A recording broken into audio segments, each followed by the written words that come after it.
That's easy. It's okay.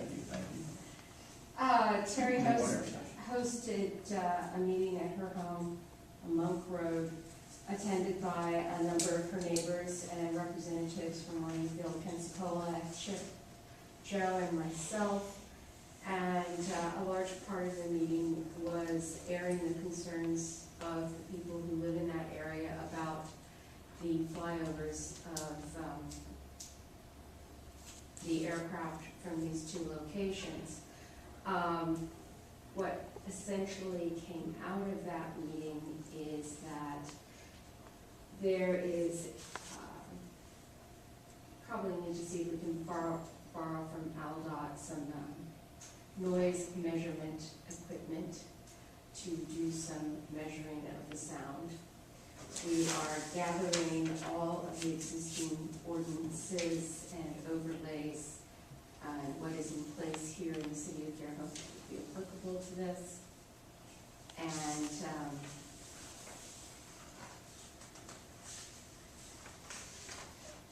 we are going to develop and agree,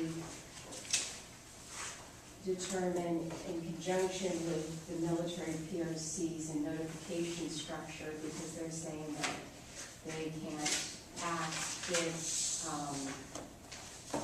they're not notified on a timely basis with the appropriate information that allows them to identify the aircraft. That would be in violation of the policies that exist. The gentleman from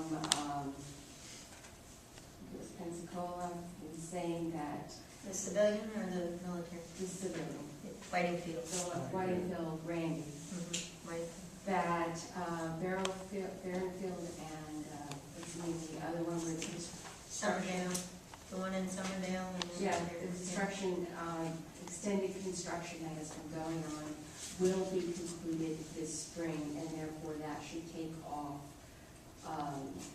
some of the ones that are the entity secretary should be decreased because that construction can be completed.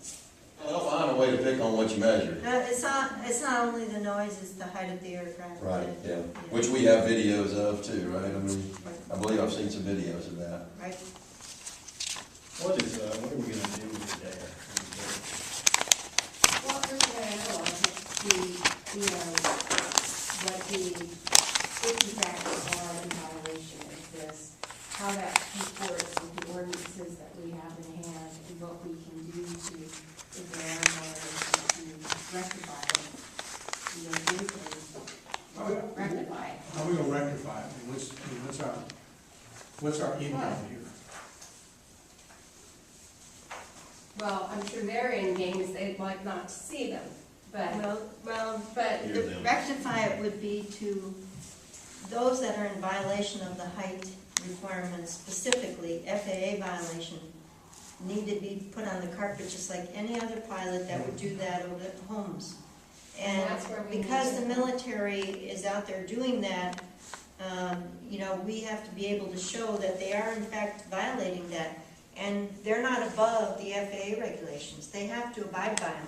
So if Terry, we have, no one was saying that they're above them, but we do have to have documented, if we have the verifiable right, evidence that they are in violation. if we have that documentation, if we're able to provide that documentation to Whitingfield Right. and to Pensacola through those folks that were at the house, Mechanism channels. yeah. that are, they will present that to the commanding officers of those bases. That's what they I said. have had their reassurance they will do that, and the wing commanders. Now, the problem is, with a lot of the folks, we tell them it's happening, they know it's happening.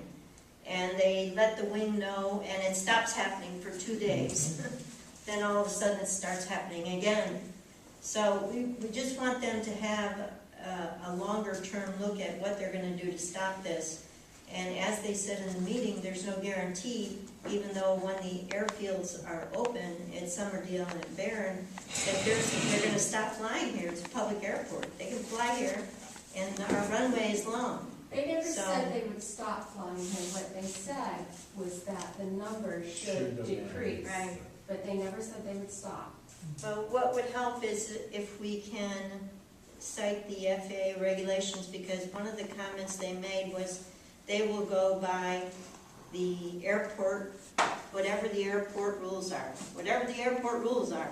And I think, Chip, didn't you say the airport rules are the FAA rules? Have it, So, here, let's see. And it's advisory circular, this is one thing we discussed, is they said there, and I think he was confused, he said they're flying 800 to 1,000 feet. He said MSL, I think he meant AGL, but MSL. And actually, it's not in the advisory circular by the FAA, it's not a requirement, but it's a recommendation by the FAA. And this would resolve the problem if they do it. It's recommended the airplanes is over 1,000 feet above ground level traffic pattern altitude. Large and turbine powered, and these are turbine powered airplanes, should enter the traffic pattern altitude of 1,500 feet AGL, or 500 feet above the established pattern altitude. And he said they're operating at 800 to 1,000 feet. They're operating 1,500 feet, you wouldn't have any noise problems. So let me ask you this, so if that's what they recommend, does that mean that the airport authority could adopt rules requiring them to approach at 1,500 AGL? Well, I've seen airports where they do have their own specified traffic pattern altitude. And it says in here, or 500 feet above established pattern altitude. I think, I'd have to look in the airport facilities directory, but I think ours is 1,000 feet. It's 1,100. 1,100, then it'd be 1,600, 1,100, so it's 1,000 feet above ground. So if they want to comply with the advisory circular, and it says it's recommended, so it's not regulatory, but it's guidance from the FAA on how they want it done, then it would be 1,600 feet. That doesn't sound as though something that would preclude us from It doesn't sound, I don't hear that it would preclude us. No. I You mean, would, but you may want to confirm that even though it's not regulatory, that no funding is conditioned, or grants, I should say. Sure, are absolutely. conditional on compliance with that. You don't want to set up noise abatement procedure for Fairhope that might have climb out procedures that would perturb an aircraft